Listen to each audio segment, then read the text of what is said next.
Hi friends ടൊരട്ടപ്പോൾ നമ്മൾ ജങ്കുക്ക് ഈ ജങ്കു school പോയി ഹീറോയിൻ ഒരു മാഫിയ ക്വീൻ. നമുക്ക് സ്റ്റോറിട്ടപ്പോൾ നമ്മളെ ഹീറോയിൻ ഒരു പ്രൊഫസറാണ്, കോളേജ് പ്രൊഫസറാണ്. എൻ്റെ ഒരു കഷ്ടം എന്ന് പറഞ്ഞ് ഹീറോയിൻ വഴക്ക് പറയുന്നു. അതുകൊണ്ട് കുറച്ച് ദിവസമല്ലോ പറയാൻ തുടങ്ങി. എന്ത് പറ്റും മാം? ഒന്നുമില്ലടാ, കണ്ടുപിടിച്ച് കഴിഞ്ഞോ അവനെ? ഇല്ല മാം, അവനെ കിട്ടില്ല എന്ന് ഹീറോയിനോട് പറയായിരുന്നു. ഹീറോയ്ക്ക് ടെൻഷനായി. എത്ര നാളായി ഞാൻ കോളേജ് സീക്രട്ടായി ഞാൻ മാഫിയ ക്വീൻ. മാത്രം എല്ലാവർക്കും ഒരു പേര് മതി, ഞാനൊരു പ്രൊഫസർ. പറഞ്ഞത് ഓർമ്മ ഉണ്ടല്ലേ? എനിക്ക് കണ്ടുപിടിച്ച് തരണം, മനസ്സിലായോ? അങ്ങനെ ഹീറോ കോളേജിൽ വന്നിടത്ത്, അങ്ങനെ ഹീറോ യഥാർത്ഥ കോളേജിൽ വന്നിടത്ത് അവിടുത്തെ പ്രിൻസിപ്പൾ പറയുന്നത്, മാം എല്ലാം കഴിഞ്ഞോ? ശരിടാ, പ്രോജക്റ്റെല്ലാം കഴിഞ്ഞു മാം. മാം സർ എന്ന് പറഞ്ഞാണ് പ്രിൻസിപ്പൾ ഒരു ഓക്കെ പറഞ്ഞേക്ക്, എല്ലാ ജോലി കഴിഞ്ഞല്ലേ? ശരി, കഴിഞ്ഞു സർ. അങ്ങനെയായിട്ട് ഹീറോ ഇവിടുന്ന് പറഞ്ഞു പോയായിരുന്നു. അങ്ങനെ ഹീറോ യഥാർത്ഥ വീട്ടിൽ പോകുമ്പോൾ ജങ്കുക്കിനെ കണ്ട് ഹീറോയിൻ നോക്കിയായിരുന്നു. അപ്പോൾ ജങ്കുക്ക് ഹെയർ പാർക്കായിരുന്നു. ഹീറോ ബസ് സ്റ്റാൻഡിലിരുന്ന് കാറ് കുറച്ച് ലേറ്റായിട്ട് വരും. എന്നെ കോളേജിലേക്ക് വന്ന് കാറിൽ അപ്പുറ സൈഡിൽ ജങ്കുക്ക് അടങ്ങി ക്യൂട്ടായിട്ട് നടന്നു വരായിരുന്നു. ഫ്രണ്ട്സിനോടെ ഹീറോ ജങ്കുക്കിനെ കണ്ട് ഫ്ലാറ്റായി. വാവ്, എത്ര ബ്യൂട്ടിഫുൾ ആയിട്ടുണ്ടല്ലോ, ക്യൂട്ടായിട്ടുണ്ടല്ലോ. സ്കൂൾ പോയാണോ എന്ന് ഹീറോയ്ക്ക് ഷോക്കായിരുന്നു. കാണാൻ ക്യൂട്ടായിട്ടുണ്ടല്ലോ, ഹാൻസം ആയിട്ടുണ്ടല്ലോ. ഹീറോയെ വെച്ച് കണ്ണടക്കാതെ ചങ്കൊക്കൊന്ന് നോക്കുമായിരുന്നു. ഹീറോയ്ക്ക് മനസ്സിൽ ബട്ടർഫ്ലൈ പറക്കാൻ എനിക്ക് ഇതുവരെ ആർക്കാണോ ഹീലിംഗ് വന്നില്ലല്ലോ. അയ്യോ, ഇപ്പം എന്താ നടക്കുന്നത്? ഹീറോയ്ക്ക് ഫോൺ എടുത്ത് ചങ്കൊക്കിന് ഒരു ഫോട്ടോ എടുത്തു. ഇവനെ ഫുൾ ഡീറ്റെയിൽസ് വേണം എന്ന് പറഞ്ഞു ഹീറോയിൻ ഡാഡിയായിരുന്നു. ചങ്കൊക്ക് എന്തെല്ലാം ചെയ്യുന്നു നോക്കാൻ. ജങ്കുക്കിനെ കൂടെ 2 ഗേൾസ് ഉണ്ടായിരുന്നു, 2 ബോയ്സ്. അങ്ങനെ ജങ്കുക്ക് ഭയങ്കര ഹാപ്പി ആയി ഫ്രണ്ട്സിനോട് സംസാരിച്ച് വരായിരുന്നു. ഹീറോയിൻ ബൈക്ക് വെച്ച് കുറച്ച് ജലസം തുടങ്ങി. ഓ, ഫ്രണ്ട്സ് ഒരുപാട് ഗേൾ ഫ്രണ്ട്, അതിലൊരു ഗേൾ വന്ന് ജങ്കുക്കിനോട് കൈ പിടിച്ച് സംസാരിച്ച് വരായിരുന്നു. ക്ലോസ് ആയി. ഹീറോയ്ക്ക് അത് കാണുമ്പോൾ ഒരുപാട് ടെൻഷനായിരുന്നു. എന്താ ഇത് നടക്കാൻ പാടില്ല എന്ന് പറഞ്ഞ് ഹീറോയിൻ ഓർക്കായിരുന്നു. ശരി, ഓക്കെ. ഇങ്ങനെ ഹീറോയിൻ്റെ ടൈമിൽ വന്നു. ശരി, ഓക്കെ എന്ന് പറഞ്ഞ് ഹീറോയിൻ അവിടെ നിന്ന് പോയിരുന്നു. ഹീറോയിൻക്ക് ഡീറ്റെയിൽസ് എനിക്ക് വേണ്ടി കുറച്ച് വേണം എന്ന് പറഞ്ഞായിരുന്നു. ശരി, ഓക്കെ എന്ന് ഹീറോയിൻ മിണ്ടാതിരുന്നായിരുന്നു. അങ്ങനെ ഹീറോയിൻ ജോലിയായിരുന്നു. പിന്നെ കുറച്ച് ദിവസം കഴിഞ്ഞു. മാം കണ്ടുപിടിച്ച് കഴിഞ്ഞു എന്ന് പറഞ്ഞ സെക്രട്ടറി ഓടി വന്നായിരുന്നു. എന്ത് പറ്റി റോസി, കണ്ടുപിടിച്ച് കഴിഞ്ഞു മാം എന്ന് പറഞ്ഞായിരുന്നു. നമ്മളെ ഹീറോയിൻ ഒരു ഇന്ത്യൻ ഗേളാണ്. അതെ, കണ്ടുപിടിച്ച് മാം, പ്രിയ മാം എന്ന് പറഞ്ഞായിരുന്നു. അങ്ങനെ ഹീറോയിൻ ജോലിയായി സന്തോഷത്തിൽ തുറന്ന് നോക്കുമ്പോൾ ജങ്കുക്ക് 17 വയസ്സായി. ഹീറോയ്ക്ക് ഷാക്കായിരുന്നു. ഓ, അത് ശരിയാ, ഇവർക്ക് 17 ചെറിയ പ്രായമല്ലേ എന്നെ ഹീറോയെ നോക്കായിരുന്നു. ഇപ്പം ശരിയല്ല എന്നെ ഹീറോയിൻ മിണ്ടാതിരുന്നു. ശരി, ഓക്കെ, നോക്കിക്കോളാം എന്ന് ഹീറോയിൻ പ്ലാൻ ചെയ്തായിരുന്നു.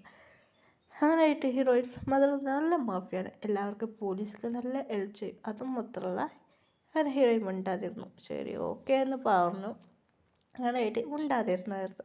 അതുമാത്രമല്ല ഹീറോയിൻ ജങ്കുക്ക് കോളേജ് ജോയിൻ ചെയ്യാൻ വേണ്ടിയിട്ട് ഹീറോയിൻ ഈ കോളേജ് പറഞ്ഞ ഹീറോയിൻ്റെ അങ്കിളിൻ്റെ കോളേജാണ്. അങ്കിൾ പറഞ്ഞ ഡാഡിയുടെ ഫ്രണ്ടാണ്. എന്നെ ഹീറോയിൻ പ്രിൻസിപ്പൾ പറയുന്നത്, മോളെ ഇത് എൻ്റെ ഡാഡി എൻ്റെ ഫ്രണ്ടായതുകൊണ്ട് എനിക്ക് ജോബ് തന്നത് എന്ന് പറഞ്ഞാറ്. അയാളൊരു മാഫിയാണ്. ഹീറോയിൻ ഒരു മാഫിയ പറഞ്ഞാൽ അതിലൊരു മാഫിയ മാത്രമല്ല, മാഫിയയുടെ ഫ്രണ്ട്. അത് മാത്രമല്ല ഹീറോയുടെ ഡാഡിക്ക് ജോലി കഴിഞ്ഞില്ല, അയാളും ഒരു ജോലി ചെയ്യും. അങ്ങനെയായിട്ട് ഒരു ഗ്രൂപ്പായിട്ട് ചെയ്യുന്നതാണ്. അങ്ങനെ ഹീറോയിൻ പറഞ്ഞു. അങ്ങനെ ജങ്കുക്ക് പാവമാണ്, അവർ പൂറാണ്. ജങ്കുക്ക് അച്ഛനും ഒരു അമ്മ കഷ്ടപ്പെട്ടാണ് ജോലി ചെയ്യുന്നത്. ജങ്കുക്ക് പഠിക്കാൻ വേണ്ടി കോളേജിൽ ചേരാൻ വേണ്ടി കുറച്ചൊരു കടം വാങ്ങിയായിരുന്നു. അതിലൊരു മോളുണ്ട്. പറഞ്ഞ ഒരാൾ കടം വാങ്ങി, അവർക്കൊരു മോളുണ്ടായിരുന്നു.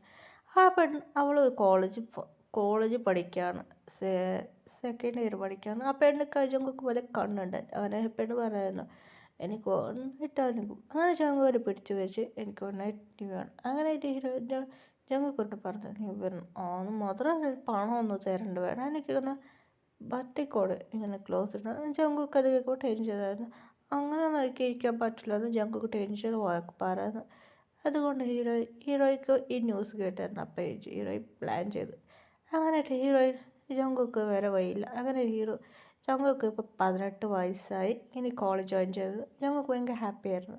ഇപ്പോഴാണ് ഒരു ഷോപ്പിന് എടുക്കാൻ പോവാം. ഞങ്ങൾക്ക് ഒരു അച്ഛനും ഭയങ്കര സാഡായിരുന്നു. ഒരു കേക്ക് കൊടുത്ത് എന്നോട് നടന്നു വരുമ്പോൾ കുറച്ച് ബ്ലാക്ക് കാർ ചുറ്റുമായിരുന്നു. അങ്ങനെ ഞങ്ങൾക്ക് ഒരു ഫാമിലി കിഡ്നാപ്പ് ചെയ്തു. ഞങ്ങൾക്ക് അച്ഛനമ്മ കട തുറന്നു നോക്കും. ഒരു ഹാളിലുണ്ടായിരുന്നു. അത് കുറച്ച് ബ്ലാക്ക് ബോഡി ഗാർഡ് ഉണ്ടായി.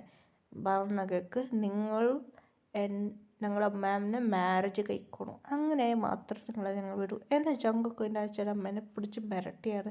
ജങ്കുക്കിൻ്റെ അച്ഛൻ കണ്ണു തുറന്നു ജങ്കുക്ക് ഗണ്ണ് വെച്ചായിരുന്നു. അങ്ങനെ ജങ്കുക്ക് പേടിച്ചില്ല. അവിടെ ഷൂട്ട് ചെയ്തായിരുന്നു അങ്ങോട്ട്. ജങ്കുക്ക് പേടിച്ചു. എൻ്റെ അമ്മേനെ അച്ഛനെ കൊല്ലാണ്, നീ ഇതിൽ മാരേജ് കഴിച്ചാൽ മാത്രം നിൻ്റെ അമ്മേനെ അച്ഛൻ ഞങ്ങൾ വിട്ടു കഴിയും എന്ന് ജങ്കുക്കിനെ പിടിച്ച് മിരട്ടിയായിരുന്നു. ജങ്കുക്ക് ഓക്കെ വിട്ട് ഞാൻ മാരേജ് കഴിച്ചോളാം ഞങ്ങൾക്ക് പറഞ്ഞായിരുന്നു. ശരി ഓക്കെ. അങ്ങനെ ജങ്കുക്ക് മാരേജൊക്കെ ഓക്കെ സമ്മതിച്ചു. അങ്ങനെ ഹീറോയ്ക്ക് ജങ്കുക്ക് മാരേജ് നടന്നു. അങ്ങനെ ജങ്കുക്ക് ഭയങ്കര സാഡായിരുന്നു. എന്ത് ചെയ്യുക? അത് ജങ്കുക്കിനോട് ഹീറോയി പറയാൻ തുടങ്ങി. ജങ്കുക്ക് ഇപ്പം നിനക്കും എനിക്ക് മാരേജായി എന്ന് ഹീറോയി പറഞ്ഞത്. നീ എൻ്റെ കോളേജ് ജോയിൻ ചെയ്തു. ഓക്കെ. അങ്ങനെയായിട്ട് ജങ്കുക്ക് ഒന്നും മനസ്സിലായില്ല ഹീറോയി പറഞ്ഞു. അങ്ങനെ ജങ്കുക്ക് ആ കോളേജിൽ ജോയിൻ ചെയ്തായിരുന്നു. എല്ലാവരും ഇങ്ങനെ സംസാരിച്ചു. ജങ്കുക്കിൻ്റെ ഫ്രണ്ട് അവിടെയാണ് ജോയിൻ ചെയ്യുന്നത്. ജങ്കുക്ക് പറഞ്ഞായിരുന്നു, ജങ്കുക്കിൻ്റെ ഫ്രണ്ട് പറയുന്നത് അവരെല്ലാം റിച്ചാണ്. അതായത് കുറച്ച് ഫ്രണ്ട്സ് റിച്ചല്ല.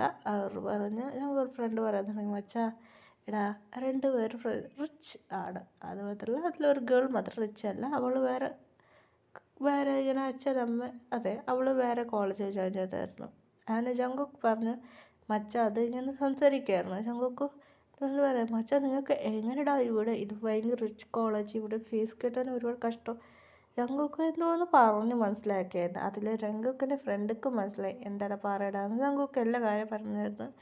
അങ്ങനെ 2 ഫ്രണ്ട്സൊക്കെ ഷോക്കായിരുന്നു. മാത്രം ഗേൾക്ക് മാത്രം അറിയില്ലായിരുന്നു. അങ്ങനെയായിട്ട് അങ്ങനെ ഗേൾക്കും അറിയില്ലായിരുന്നു. അങ്ങനെ ജങ്കുക്ക് പറഞ്ഞു തന്നു. പിന്നെ ആ ഗേൾക്കും അറിഞ്ഞു. ഗേൾ പറയുന്നത് എന്താടാ മാരേജ് കഴിച്ചാൽ. ആ പെണ്ണ് കുറച്ച് ഓക്കേടാ വിഷമിക്കാണ്ട് എന്ന് പറഞ്ഞ് സമാധാനമാക്കിയായിരുന്നു. എന്നിട്ട് മിയ എന്ത് ചെയ്യാൻ അറിയില്ലടാ മിയ എന്ന് പറഞ്ഞു. മിയ പറഞ്ഞു സാറില്ലടാ